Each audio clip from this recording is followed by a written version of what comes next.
And what is your current occupation, Ms. Sikorsky? Currently, I'm actually the director of the Criminalistics Laboratory for the Midlands Department of Criminal Investigation. It's a position I've held since 2010. And is there any education required to hold this position? Well, I mean, there's no specific education you need for it. However, I have a bachelor's degree in chemistry and leadership from Marshall University, but I also hold a dual PhD in biology and chemistry from Washington University. Quite an education. Do you have any published documents to go along with this education? Well, I don't mean to brag, but I'm pretty successful within my field. I have about 28 peer-reviewed published articles, and they all just relate to things, common things within my field, like DNA analysis, trace evidence collection, things of that nature. Thank you. And why are you, what were you asked to do in today's case? In today's case, I was actually given a briefcase from an officer. It was that I was told was collected upon the arrest of Chase Covington, and I was asked to use the forensic training I have to analyze that briefcase and see what evidence I could find. Did you come to any conclusions when you analyzed this briefcase? Yes, throughout the many tests I ran, I was able to find many conclusions. And in coming to these conclusions, did you use sufficient facts and data? Yes, other than the briefcase that was provided to me, I also had access to an extensive amount of forensic evidence within Chase Covington's home. And in coming to these conclusions, did you use reliable principles and methods? Yes, I always make sure to use methods and principles that are standard within my field. And did you apply these methods reliably to the facts of today's case? I have no other way to do my job, counselor. Excellent. Can you explain to the court today, or can you tell us what techniques you used for today's case? Well, the techniques I use are more specific to each type of evidence that I'm trying to find. So the techniques I use will be different for, say, if I'm trying to find fingerprints, hair, or DNA. Let's start with fingerprints. Can you explain to us the specific technique you use for in finding these fingerprints? Yes, of course. So for fingerprint analysis, we use a technique within my field called ACE-V. It's a very standard technique, and it's also been peer-reviewed many times, so it's very reliable. And can you explain to us what ACE-V is? Of course. ACE-V is an acronym, so it actually stands for Analysis, Comparison, Evaluation, and Verification. It's a four-step process, and you take the fingerprints that you have through those 4 steps to be able to confirm it to a fingerprint sample that you have. And is there any type of standard for whether the comparison is credible or not? Yes, within my field, we have what's called a 16-point standard. So what you do is you take the fingerprint that you found on an object and you compare it to another known fingerprint or a sample of a fingerprint that you have from, say, a suspect. And you have to find at least 16 points of comparison for it to be a match. Were you able to find these points of comparison in the fingerprints you found in today's case?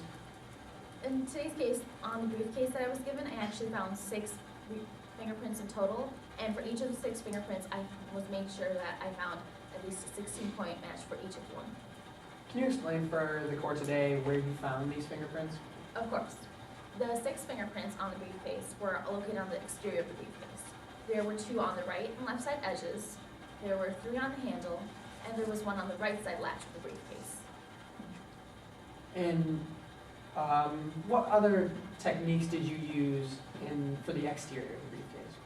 And for the exterior of the briefcase, I also ran a touch DNA analysis test, and that was for the latch on the briefcase. And can you explain to those of us who aren't quite aware what touch DNA analysis is? Of course. Touch DNA analysis is a little more complicated than fingerprint analysis.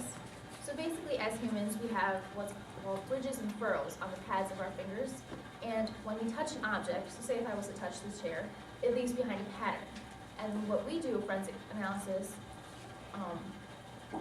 is we compare the skin cells left from the fingertip within that pattern, and we use it to develop a DNA profile.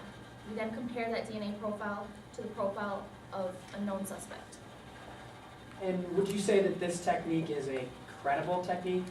Of course, as previous technique like ACE-V, it's very credible and it's been peer-reviewed within my field. Excellent. And can you explain to us how you used touch DNA analysis in today's case? Of course. So as I mentioned earlier, I wanted to develop a DNA profile for one of the latches on the briefcase. So I used the touch DNA analysis test. I found the DNA that was made up of that, and then I compared it to the DNA profiles that we collected from Chase Covington and Avery Bancroft. And then I determined a match, and it was a match to the DNA profile of Avery Bancroft in this case. Moving on from the exterior of the briefcase, what was your main test that you ran on the interior? Within the interior of the briefcase, I actually had found a small fragrance stain, which was strange, so I decided to test it further using what we call chemical comparison. And can you explain to us what chemical comparison is? Of course.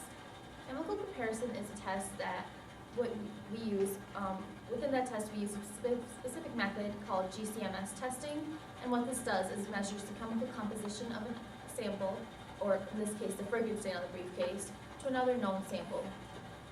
And where did you acquire these known samples?